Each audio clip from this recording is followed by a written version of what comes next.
बहुत प्रसन्नता का विषय है। जाट समाज प्याऊ संस्थान के माध्यम से एक बहुत ही ऐतिहासिक कार्यक्रम यहाँ पर जैसा कि प्रतिवर्ष आयोजित होता है, लेकिन इस बार का आयोजन अपने आप में एक बहुत बड़ा और विशाल और भव्य है। इस आयोजन के अवसर पर मंच पर विराजमान आदरणीय पूजनीय सभी संत महात्मा रघुनाथ भारती जी के साथ में विराजमान सभी संतों का करतल ध्वनि से जोरदार अभिनंदन करें, स्वागत करें। मंच पर विराजमान जिला प्रमुख जी महेंद्र जी साहब एवं पंचायत समिति के प्रधानगण और इस कमेटी के अध्यक्ष श्री सोहनलाल जी के लिए जोरदार करतल ध्वनि के द्वारा सोहनलाल जी का बहुत बहुत अभिनंदन। और सामने विराजमान और मंच पर हमारे रूमा जी जो एक बहुत ही प्रेरणादायी स्पीच यहाँ पर दिया, उनके लिए भी जोरदार करतल ध्वनि के द्वारा बहुत बहुत अभिनंदन। और सामने विराजमान जाट समाज के बूढ़े बुजुर्ग, मेरी उम्र वाले एवं सामने विराजमान माताएं बहनें, छोटे छोटे बालक भी यहाँ पर उपस्थित है। आप सभी का जोरदार अभिनंदन, आप सभी का बहुत बहुत स्वागत। जैसा कि पूर्व में मंच पर अनेक वक्ताओं के माध्यम से समाज को लेकर के बहुत प्रकार की बातें आप हम सभी ने सुनी। समाज कैसे बनता है, तो मैंने एक दिन कथा के माध्यम से भी कहा था, छोटे छोटे क्लिप्स बना करके लोग चढ़ा देते हैं कि समाज एक अच्छी समझ से बनता है। जिसके भीतर एक अच्छी समझ हो, जिसके भीतर एक प्रेरणादायी विचारधारा हो, वह समाज का निर्माण करता है। और हमें गौरव है कि आज विश्व में अगर कोई सबसे बड़ा समाज है तो जाट समाज अपने आप में विश्व में सबसे बड़ा समाज है और सबसे बड़ा एक प्रतिनिधित्व करता है, समाज को दृष्टिकोण देने का एक प्रतिनिधित्व करता है।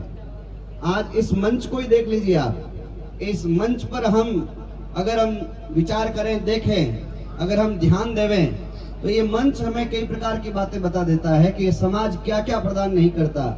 मंच पर देख लीजिए कितने साधु संत विराजमान हैं। इस समाज ने इतने साधु जो है संत इस वर्तमान में दिए हैं और इस समाज ने पूर्व में भी बड़े बड़े संत महात्मा हमें प्रदान किए, जिन्होंने समाज को बहुत सुंदर दिशा निर्देश प्रदान किया।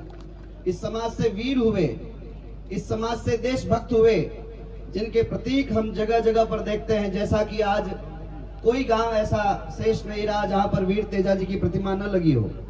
मैं कहता हूं कि ये प्रतिमाएं क्यों लगती है, कई लोग प्रतिमाओं के बारे में अलग बात बोलते हैं कि प्रतिमाएं क्यों लगाई जाती है, धूप में उनको जलाया जाता है, ऐसा वैसा अपनी विचारधाराओं से बात करते हैं। लेकिन प्रतिमाएं क्यों लगाई जाती है? प्रतिमाओं से प्रेरणा प्राप्त होती है।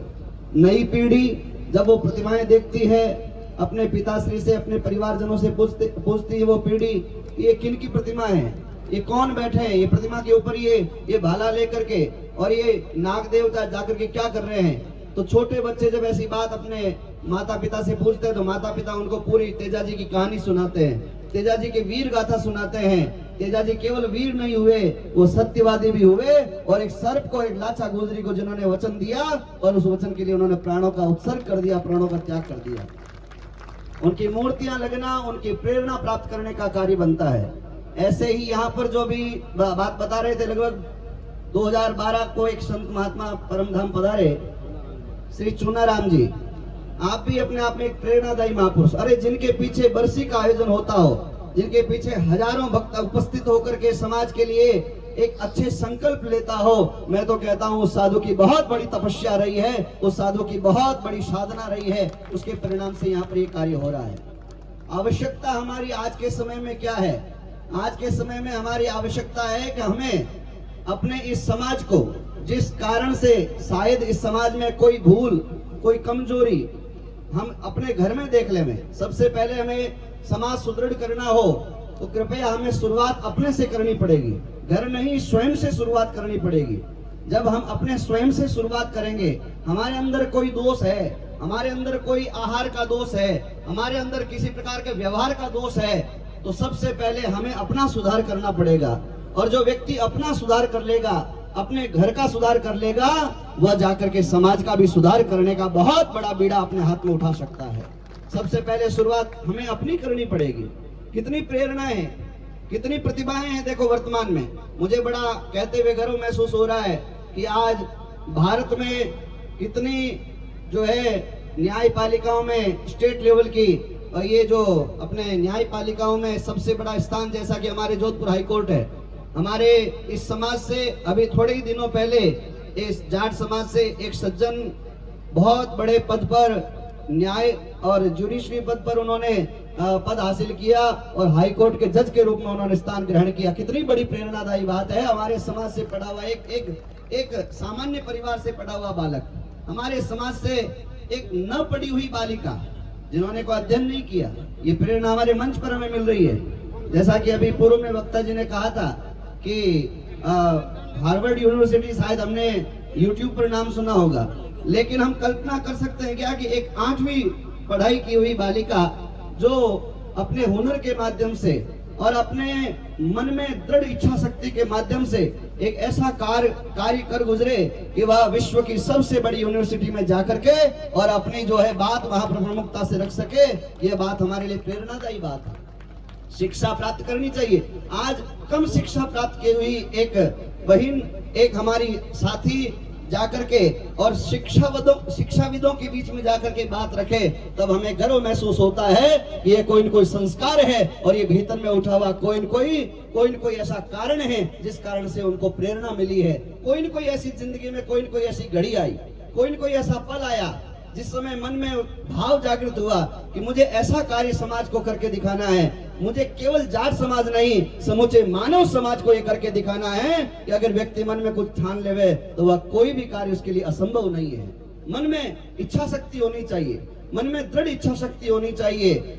हम आज जहां जिस समाज को लेकर के बात करते हैं, इस समाज ने केवल अपने समाज तक नहीं सोचा है, इस समाज ने संपूर्ण मानव समाज के कल्याण के लिए भी बहुत बड़े बड़े कार्य किए हैं। मानव समाज के कल्याण के लिए बहुत बड़े बड़े कार्य। अभी सूरजमल जी जो है राजा हुए, सूरजमल जी, उनके लिए भी बात बताई थी। एक बहुत बड़े रियासत के राजा रहे जिन्होंने समूचे जो है उत्तर प्रदेश के पश्चिमी छोर से राजस्थान के पूर्वी छोर पर जिन्होंने साम्राज्य को संभाला। ये जाट समाज, यह जैसे राजपूत समाज ने साम्राज्य संभाला, ऐसे के ऐसे सूरजभान सिंह जी ने, सूरजमल जी ने बहुत बड़ा एक जो है राजकाज भी संभाला। तो कहने का तात्पर्य है कि उन महापुरुषों की हमें प्रेरणा अपने जीवन में धारण करनी चाहिए।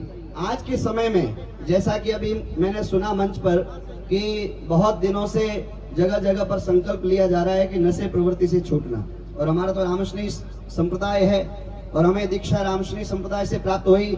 जैसा कि अभी जसनाथ जी परंपरा की बात बता रहे थे, 36 नियमों की बात, कोई विष्णुई समाज होते हैं वहाँ 29 नियमों की बात होती है। रामश्री संप्रदाय में भी संतों ने 15 नियम की नियमावली बनाई, लेकिन समस्त संत महात्माओं ने अपने नियम में पहला नियम नशा मुक्ति का, शायद पहला नियम उन महापुरुषों का रहा है कि जीवन नशा मुक्त होना चाहिए। बीच में कई वर्षों तक एक भ्रांति में रहे कि शायद इससे हमें हमारे शरीर में कोई स्फूर्ति आती होगी, हमें कोई ऊर्जा मिलती होगी, हमें शायद नशा करने से हम जो है कुछ जो और दौड़ भाग अच्छी कर लेंगे। लेकिन यह भ्रांति लोगों की टूटी, समाज समझा और आज के समय में सरकारी मशीनरी भी इसमें लगी है और समाज के लोगों के भीतर भी एक जागृति आई है कि नहीं, ये नशा नाश का कारण है। तो अब लोग, समाज के लोग जागृत हुए हैं और जागृत होकर के अब बड़े बड़े आयोजनों में उन्होंने किसी प्रकार से नशा को उपयोग न लेने का संकल्प लिया है। अपने आप में ये बहुत बड़ी बात है। जिन्होंने संकल्प में सहभागिता करी उनके लिए जोरदार करतल ध्वनि से बहुत बहुत अभिनंदन।